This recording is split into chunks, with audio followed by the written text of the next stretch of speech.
बिस्मिल्लाहिर्रहमानिर्रहीम। नाज़रीन अस्सलाम वालेकुम, मैं हूँ इमरान वसीम। नाज़रीन, सबसे पहले तो बात कर लेते हैं जो खैबर पख्तूनख्वा असम्बली में नए वज़ीर आला का जो इंतखाब हुआ है और इस इंतखाब में जो असम्बली की जानिब से सुहेल अफरीदी को नया वज़ीर आला मुंतखब कर लिया गया है। KP असम्बली के इस फैसले के बाद जो गंडापुर के इस्तीफ़े का तनाज़ा है वो तनाज़ा अपनी जगह पे क्यों बरकरार है और आज के इस इंतखाब को लेके जो अपोजिशन है वो क्या करने जा रही है और संजरानी फार्मूला क्या है, प्लान क्या है। प्रीवियस व्लॉग में ये ख़बर आपके साथ शेयर करना रहेगी। इस खबर से अपने व्लॉग का आगाज़ करेंगे और फिर जो सुप्रीम कोर्ट में 26वीं आईनी तरमीम के ख़िलाफ़ दायर की गई दरख्वास्तों पर आज जो समाअत हुई है, जज साहबान की तरफ से जो वकील आबिद ज़ुबैरी जो 26वीं आईनी तरमीम और 26वीं आईनी तरमीम पर सुनवाई के लिए जो बेंच बना है उस पर एतराज़ात उठा रहे हैं। जज साहबान की तरफ से क्या सवालात पूछे गए, सवालात की बुछाड़ क्यों और कैसे कर दी गई, उन सवालात का जवाब क्या दिया गया, इस अदालती कार्रवाई का अहवाल और जो मुरीदके में मजहबी जमात का जो एहतजाज था उस पर जो क्रैकडाउन है, इस क्रैकडाउन में क्या जानी माली नुकसान हुआ है और जो TLP के सरबराह हैं साद रिजवी, उनसे मुतल्लिक़ क्या ख़बरें आ रही हैं, इस पर भी आगे चल के हम बात करेंगे। तो नाज़रीन, प्रोग्राम का आगाज़ करने से पहले आपसे दरख्वास्त के चैनल को सब्सक्राइब कर लें, बेल आइकॉन का बटन प्रेस करें। वीडियो पसंद आए तो इसे लाइक और शेयर ज़रूर कीजिएगा। नाज़रीन, KP असम्बली का जो 10 बजे इजलास शुरू हुआ, अपोजिशन की जानिब से जो उम्मीदवार खड़े किए गए थे, बल्कि अपोजिशन के तमाम अरकान की जानिब से ये कह के असम्बली के इजलास का ऐवान की कार्रवाई का बाइकआउट कर दिया गया कि जो गवर्नर खैबर पख्तूनख्वा फैसल करीम कुंडी ने जो इस्तीफ़े पे एतराज़ उठाया है और 15 अक्टूबर को अली अमीन गंडापुर को इस्तीफ़े की तस्दीक से मुतल्लिक़ बुला लिया गया है, तो इसका मतलब ये है कि सूबे में ऑलरेडी एक वज़ीर आला मौजूद है। अपोजिशन ने कहा कि जब वज़ीर आला ऑलरेडी मौजूद है तो फिर कानून के तहत ये नए वज़ीर आला का इंतखाब कैसे हो सकता है। ये तो आइन की खिलाफ वर्जी की जा रही है। जब तक वज़ीर आला का मनसब खाली ना हो, ऐवान नए वज़ीर आला को मुंतखब नहीं कर सकता। ये एहतजाज करने के बाद और फिर अपोजिशन की जानिब से जो ऐलान किया गया है कि वो नए जो वज़ीर आला का इंतखाब होने जा रहा है, जो कि मुकम्मल होकर सुहेल अफरीदी साहब को नया वज़ीर आला ऐवान ने मुंतखब कर लिया है एज़ पर जो स्पीकर साहब ने शेड्यूल जारी किया था। अब अपोजिशन ने यह ऐलान किया है कि वो इस इलेक्शन, इस इंतखाब के ख़िलाफ़ पेशावर हाई कोर्ट से रिव्यू करेंगे और पेशावर हाई कोर्ट में दरख्वास्त दायर करने के लिए उसकी तैयारी का सिलसिला शुरू कर दिया गया है। जो पटिशन है उसकी तैयारी, उसका जो ड्राफ्ट है वो प्रिपेयर करना शुरू कर दिया गया है।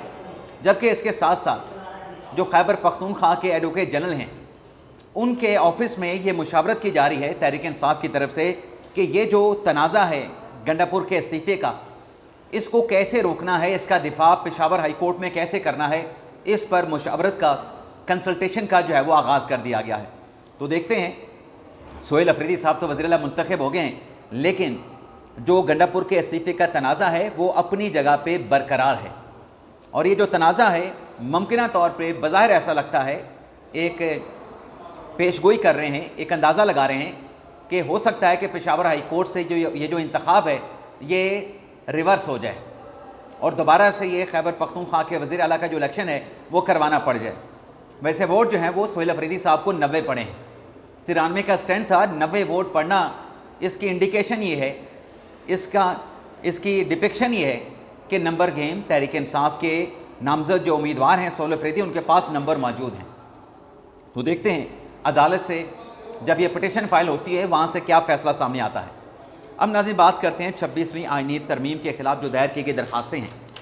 इन दरख्वास्तों पर नाज़रीन आबिद ज़ुबैरी साहब ने जब अपने दलाइल का आगाज़ किया, मैं बहुत सारी चीज़ें स्किप कर दूँगा क्योंकि बहुत ज़्यादा जो आज बहस हुई है वो बेंच के ऊपर एतराज़ के ऊपर हुई है कि फुल कोर्ट जो है वो तश्कील दिया जाए। आबिद ज़ुबैरी साहब ने कहा कि हम फुल कोर्ट की तश्कील चाहते हैं और जो मंदू खेल साहब का सवाल था कि आइन है, आइन की पाबंदी है, क्या आइन में आप तब्दील कर सकते हैं, किसी किस्म का जो बेंच है, ये जो आइनी बेंच है इसमें आप तब्दीली कर सकते हैं, क्या कोई फ़रीक ये कह सकता है, उसका ये हक़ है कि फ़लाँ जजेस को जो है आप बेंच में शामिल करें, फुल कोर्ट में शामिल करें। तो इस पर आबिद ज़ुबैरी साहब ने कहा कि आपकी बात बिल्कुल दुरुस्त है, हम फ़ौरन शॉपिंग नहीं कर रहे, लेकिन हम ये कह रहे हैं कि आप इस पर फुल कोर्ट बना दें। हम ये नहीं कह रहे कि फ़लाँ जज को शामिल करें या फ़लाँ जज को शामिल नहीं करें। जैसे जमाल खान मंदोखेल ने कहा कि इससे पहले एक केस था जिसमें फुल कोर्ट बनाने की दरख्वास्त की गई थी, तो आप इसी अदालत में इसी पोडियम पर ठहर के फुल कोर्ट की वहाँ पे जो है वो आप मुखालफत कर रहे थे। फिर आबिद ज़ुबैरी साहब से मंदोखेल साहब ने पूछा कि आप ये बताएं कि सुप्रीम कोर्ट में इस वक्त कुल जजेस कितने हैं और फुल कोर्ट जो है वो क्या होनी चाहिए, जिस पर आबिद ज़ुबैरी साहब ने कहा कि सुप्रीम कोर्ट में जो जजेस हैं वो तो 24 हैं और हमारी दरख्वास्त ये है कि फुल कोर्ट जो है वो 26वीं आईनी तरमीम के मंजूरी के वक्त जो 16 जजेस सुप्रीम कोर्ट में मौजूद थे उन पर मुश्तमिल जो है वो फुल कोर्ट जो है वो बनाया जाए। आगे चल के आयशा मलिक साहब ने कहा कि आप अपनी सीधी सीधी सिंपली रिक्वेस्ट बताएं कि आपकी रिक्वेस्ट क्या है, जिस पर आबिद ज़ुबैरी साहब ने कहा कि हमारी तो फुल कोर्ट बनाने की दरख्वास्त है।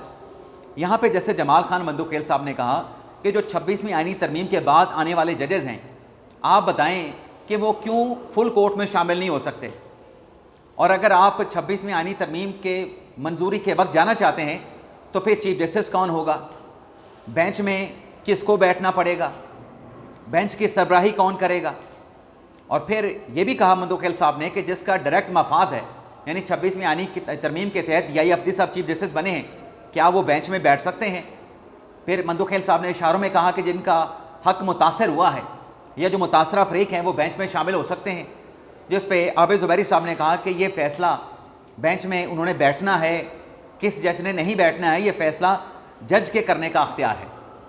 मंदोखेल साहब ने कहा कि नए जजेस का तो बराह रास्त इस केस में कोई मफाद है नहीं, वो 26वीं आईनी तरमीम के तहत तो नहीं आए, वो तो कानून के तहत जब तादाद बढ़ाई गई उसके तहत तरीक़ाकार के मुताबिक सुप्रीम कोर्ट के जज बने हैं। चीफ जस्टिस का बराह रास्त इस केस में मफाद है और 26वीं तरमीम ना होती तो याई अफदी साहब चीफ जस्टिस बन सकते थे। तो आप क्या ये कहना चाह रहे हैं कि जो सीनियर प्यूनी जज काबिल एहतराम जज हैं वो भी तो मुतासरा हैं, क्या उनको बेंच में शामिल होना चाहिए, क्या वो बेंच के सरबराह बने, क्या हम बैठ के ये सब कुछ कर सकते हैं। क्या कहते हैं हम जो इस बेंच में बैठे हैं, 8 जजेस आईनी बेंच में बैठे हैं, क्या हम भी बेनिफिशरी हैं। अगर सारे जजेस बेनिफिशरी हैं और कुछ जजेस मुतासरा हैं तो फिर ये केस सुनेगा कौन। जस्टिस मोहम्मद अली मज़हर ने यही कहा कि आप कहते हैं कि हम जो 8 जजेस बैठे हैं हमें निकाल दें, जो नए 8 जज आए हैं उनको निकाल दें, तो फिर ये केस बाकी कौन रह जाता, बाकी तो फिर वो 8 जज रह जाते हैं, तो फिर ये केस सुनेगा कौन। अमीनुद्दीन खान साहब ने पूछा आबिद ज़ुबैरी साहब से कि आप ये बताएं कि हम कैसे 26वीं आईनी तरमीम के बेनिफिशरी हैं, हमारे पर तो ज़िम्मेदारी पहले से ज़्यादा हो गई है, डबल हमारी ज़िम्मेदारी हो गई है। आबिद ज़ुबैरी साहब ने कहा कि मैं तो बेंच के ऊपर एतराज़ नहीं उठा रहा हूँ। मंदोखेल साहब ने कहा लेकिन आप टोपी तब्दील करने की बात तो कर रहे हैं।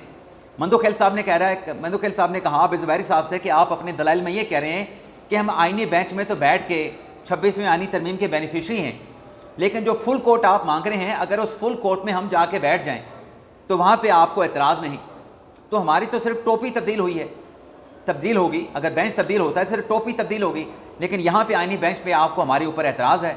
लेकिन अगर कोई और 16 जजेस का बेंच बने उस पर जो है वो आपको एतराज़ नहीं है। फिर नाज़िम मंदोखेल साहब ने कहा कि इस कॉन्स्टिट्यूशन बेंच पर आपका एतराज़ है, तो फिर ये बताएं कि ये जुडिशल ऑर्डर करने का फिर फैसला कौन करेगा। 24 जजेस की जो फुल कोर्ट है आप उसको तस्लीम कर रहे हैं कि सुप्रीम कोर्ट में 24 जजेस हैं और आर्टिकल 176 के मुताबिक चीफ जस्टिस जो हैं और जो सुप्रीम कोर्ट के जजेस हैं वो सुप्रीम कोर्ट पे मुश्तमिल होंगे, तो फिर फुल कोर्ट तो 24 जजेस की बनती है। आबिद ज़ुबैरी साहब ने कहा कि हमारी दरख्वास्त ये है कि जो फुल कोर्ट होता है उसमें तमाम जजेस का विजडम आ जाता है। मंदोखेल साहब ने कहा कि फिर फुल कोर्ट का मतलब तो तमाम जजेस हैं।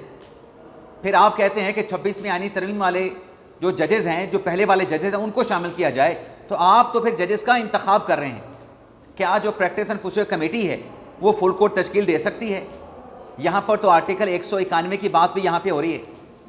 आयशा मलिक साहबा ने कहा और अपने आबिद ज़ुबैरी साहब ने भी कहा कि जो आर्टिकल 191A है वो बेंच की बात करता है। आबिद ज़ुबैरी साहब ने कहा कि जो बेंच और फुल कोर्ट है उसमें फ़र्क है। आर्टिकल 191 के तहत आप आईनी बेंच हैं लेकिन हम फुल कोर्ट बनाने की दरख्वास्त कर रहे हैं। तो मंदोखेल साहब ने कहा कि आप हमें फुल कोर्ट और बेंच में फ़र्क बता दें। मंदोखेल साहब ने कहा कि हमारी नज़र में फुल कोर्ट भी एक बेंच होता है। आयशा मलिक साहबा ने कहा और आबिद ज़ुबैरी साहब ने भी कहा कि नहीं, जो फुल कोर्ट है वो बेंच नहीं हो सकता।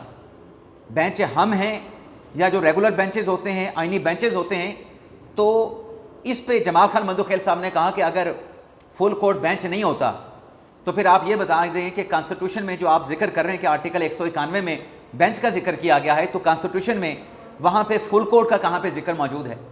कॉन्स्टिट्यूशन में फुल कोर्ट की डिटर्मिनेशन कहाँ पे की गई है?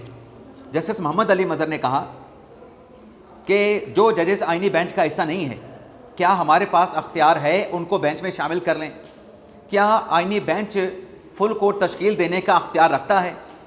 क्या जो जजेस की जो कमेटी है जिससे आइनी तहफ़्फ़ुज़ हासिल है, क्या वो आइन से बालातर हो के कोई ऑर्डर जो है वो जारी कर सकती है? आबिद ज़ुबैरी साहब ने फिर वही नुक्ता दोहराया कि आप जो हैं वो बेंच हैं, आप आर्टिकल 191 के तहत बने बेंच हैं। मैं यहाँ पे फुल कोर्ट की बात कर रहा हूँ और फुल कोर्ट बनाने का जो अख्तियार है वो चीफ जस्टिस के पास भी है और फुल कोर्ट बनाने का जो अख्तियार है वो प्रैक्टिस एंड प्रोसीजर कमेटी के पास भी मौजूद है। जिस पर जैसे जमाल खान मंदोखेल साहब ने कहा कि फ़र्ज़ करें अगर फुल कोर्ट के पास आइनी तशरीह का मुकदमा चला जाता है, यानी आर्टिकल 191 से पहले अगर फुल कोर्ट के पास आइनी तशरीह का मुकदमा ज़ेरे इल्तवा था, तो 26वीं आइनी तरमीम के बाद वो केस कहाँ पे जाएगा?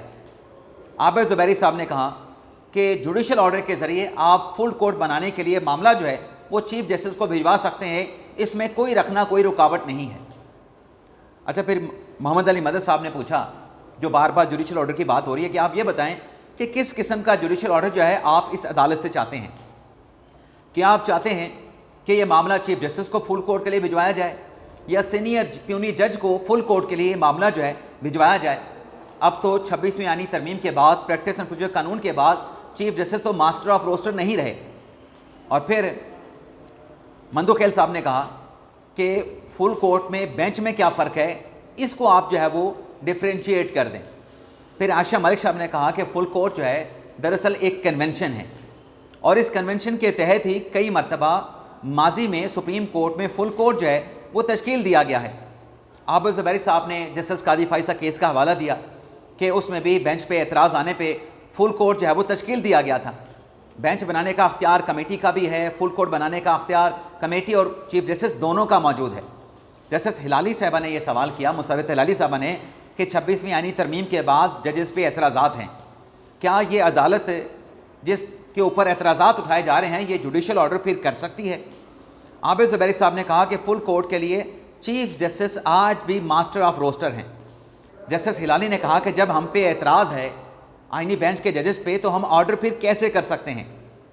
आगे नाज़रीन, अमीनुद्दीन खान साहब ने कहा कि आपने बराह रास्त तो फुल कोर्ट की तश्कील के लिए चीफ जस्टिस को कोई दरख्वास्त दी ही नहीं है। जस्टिस जमाल खान मंदोखेल ने कहा कि असल इशू तो आपका बेंच पर एतराज़ का है, फुल कोर्ट पर भी असूल पे आप बात करें कि क्या हम बनाने का ऑर्डर कर सकते हैं या नहीं कर सकते। आयशा मलिक साहबा ने यहाँ पे आर्टिकल 184, आर्टिकल 185, आर्टिकल 186 का जिक्र किया कि उसमें बात बेंचेस की नहीं की गई, वहाँ पे बात सुप्रीम कोर्ट की गई है। तो ये सुप्रीम कोर्ट का अख्तियार है फुल कोर्ट की तश्कील का। और जब ये बात आयशा मलिक साहबा करने लगी तो मंदोखेल साहब ने बात करना चाहिए, तो आयशा मलिक साहबा ने कहा कि मुझे बात कंप्लीट करने का पहले मौका दे दें।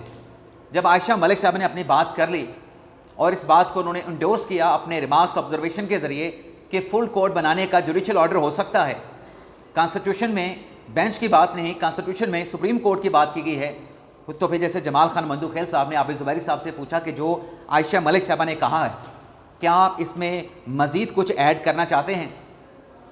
क्या बेंच का अख्तियार नहीं है? क्या अख्तियार सुप्रीम कोर्ट का है? जैसे जमाल खान मंदोखेल ने कहा, क्या जो फुल कोर्ट है उसके बनाने पे रुकावट है? फुल कोर्ट कई मरतबा अपने आबिद ज़ुबैरी साहब ने कहा कि माजी में बनाया जा चुका है।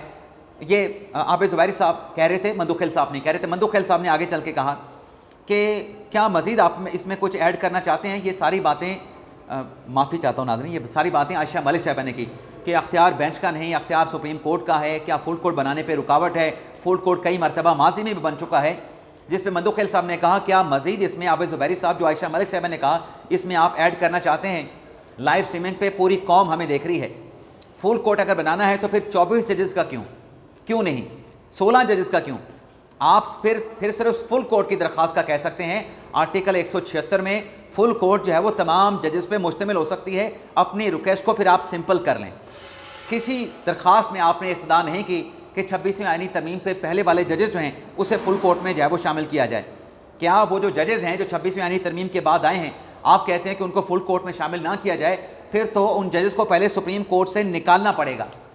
जैसे जमाल खान मंदोखेल साहब ने कहा कि 24 जो जजेस हैं उस पर फिर आप राज़ी हो जाएं, तो ये नोक झोंक भी आज अदालत में चलती रही। जैसे आयशा मलिक साहबा ने कहा कि अगर किसी के लिए जुडिशल कमीशन नामजद ना करे, कॉन्स्टिट्यूशन बेंच के लिए अगर जुडिशल कमीशन किसी जज को नामजद ना करे तो क्या सुप्रीम कोर्ट का अख्तियार ख़त्म हो जाएगा? जब कॉन्स्टिट्यूशन बेंच के लिए कोई जज ही नॉमिनेटेड नहीं होगा, जिस पर जस्टिस मोहम्मद अली मज़हर ने कहा कि अगर ऐसी सूरत हो जाती है तो फिर तो अख्तियार सुप्रीम कोर्ट का ही होगा, जब कॉन्स्टिट्यूशनल बेंच और उसके लिए दस्तियाब जजेस मौजूद ही नहीं होंगे। जैसे जमाल खान मंदोखेल साहब ने कहा कि जब हमारा अख्तियार नहीं है तो फिर हम यहाँ से उठ जाते हैं, अगर अख्तियार है तो तब हम इसी केस को सुन सकते हैं। आबिद ज़ुबैरी साहब ने कहा कि आपका अख्तियार है, आप ये केस सुन सकते हैं, लेकिन हम आपसे दरख्वास्त जो है वो जुडिशल ऑर्डर की कर रहे हैं। तो ये कल तक जो है अदालती कार्रवाई जो है वो मुलतवी कर दी गई और बज़ाहिर ऐसा लगता है कि केस इस हफ्ते जो है सिर्फ एतराज़ात पे चलता रहेगा। लेकिन आज प्रीवियस समात पे जो जज साहबान की तरफ से रिमार्क्स आए थे मेजोरिटी की तरफ से, उसको सुनने के बाद तो मैं तो ऐसा ही समझता हूँ कि अगर 26वीं आईनी तरमीम कलअदम भी हो जाए तो याहिया अफरीदी साहब ही चीफ जस्टिस रहेंगे, मंसूर शाह साहब चीफ जस्टिस नहीं बन सकते, क्योंकि ये फिर पास एंड क्लोज ट्रांजैक्शन में आ जाएगा। लेकिन बहरहाल देखते हैं फर्दर कल क्या इस केस में होता है। जो नाजरीन मुरीदके में जो एक मजहबी जमात का एहतजाज चल रहा था इस्लामाबाद आने के लिए, उस पर नाजरीन जो क्रैकडाउन हुआ है, उस क्रैकडाउन के नतीजे में जो जानी नुकसान की इतलात आ रही हैं, अब उस बहस में तो नहीं जा सकते, कोई कन्फर्मेशन है नहीं, लेकिन आज ये बड़ा अफसोसनाक है कि इंसानी जानों का नुकसान हुआ है। अब वो दोनों तरफ से हुआ है। जो कुछ इदादो शुमार आए हैं उसकी वजूहात बयान की जा रही हैं कि इस वजह से जानी नुकसान हुआ है। एक SHO हैं, उनको भी गोली लगी है, वो भी इंतकाल कर गए हैं। साथ रिजवी साहब से मुतल्लिक भी आ रहा है कि वो भी शायद जो है वो ज़ख्मी हुए हैं, उनके कंधे पे कोई चोट आई है, और इतलात ये भी हैं कि साथ रिजवी को हिरासत में ले लिया गया है। लेकिन आज सवाल ये है कि जो वीडियोज़ आई हैं, उन वीडियोज़ के जो मनाज़र हैं वो दिल खराश ज़रूर हैं, लेकिन इस जानी नुकसान का ज़िम्मेदार कौन है?